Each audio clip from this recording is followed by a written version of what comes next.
Bonjour et bienvenue. Aujourd'hui, on va faire une exploration assez poussée des étapes clés pour accompagner efficacement vers l'emploi.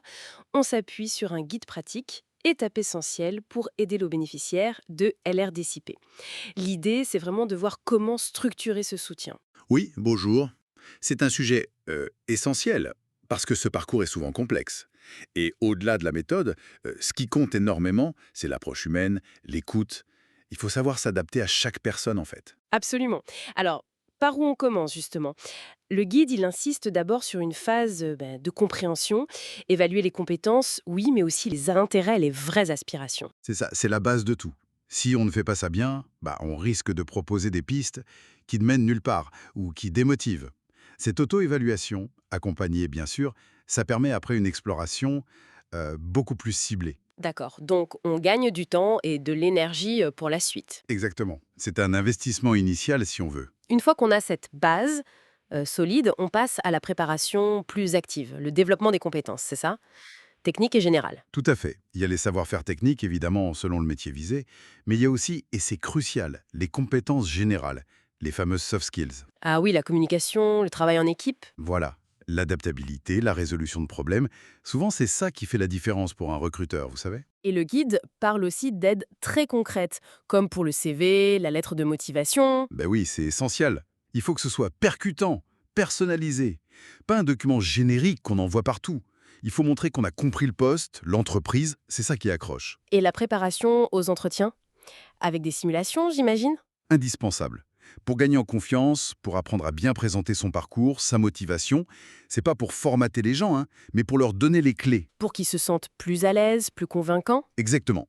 Les compétences techniques ouvrent la porte, mais c'est souvent le relationnel, la confiance qui permettent de rester. Bien compris. Alors, après cette préparation, vient la recherche active d'emploi. Quelles sont les stratégies efficaces d'après le guide? Alors il y a les canaux classiques, bien sûr, sites d'emploi, agences d'intérim ou pôle emploi. Mais il ne faut pas s'arrêter là. Le réseautage. Oui, le réseau, les événements pro, les salons. Et aujourd'hui, impossible de passer à côté du réseau virtuel. LinkedIn, ce genre de choses? Voilà. Gérer sa présence en ligne, son e-réputation, c'est devenu une compétence à part entière. Très important. Le guide mentionne aussi les stages, le bénévolat. Parfois, on a l'impression que c'est moins valorisé. C'est une erreur de penser ça. Au contraire, c'est une preuve de motivation.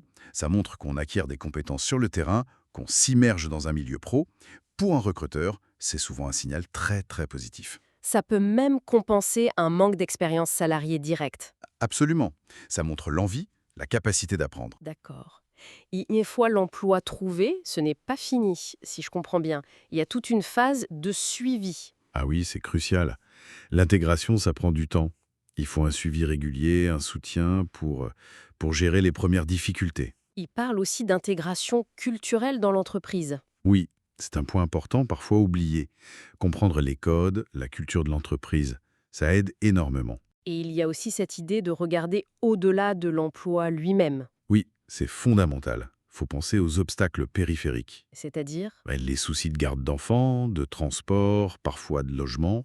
Si ça bloque, tout le reste peut échouer. Donc l'accompagnement doit être global, à 360 degrés, et aider à trouver des solutions. il faut mobiliser les bons services de soutien en fait. C'est ça. Le guide suggère aussi d'évaluer régulièrement ce qui marche ou pas dans l'accompagnement, pour s'améliorer. Et même l'idée de réseau d'anciens, de mentorat, pour un soutien qui dure. Ce qui ressort vraiment, c'est d'un côté une méthode, des étapes claires, et de l'autre, cette nécessité absolue d'adapter à chaque personne. C'est exactement ça. Le message clé, c'est la personnalisation. Chaque parcours est unique.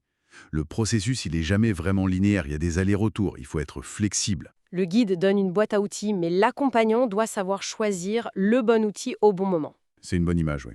Donc, pour résumer, un accompagnement réussi, c'est un mélange de structure, d'outils concrets, mais surtout d'une grande capacité d'adaptation à l'individu. Voilà.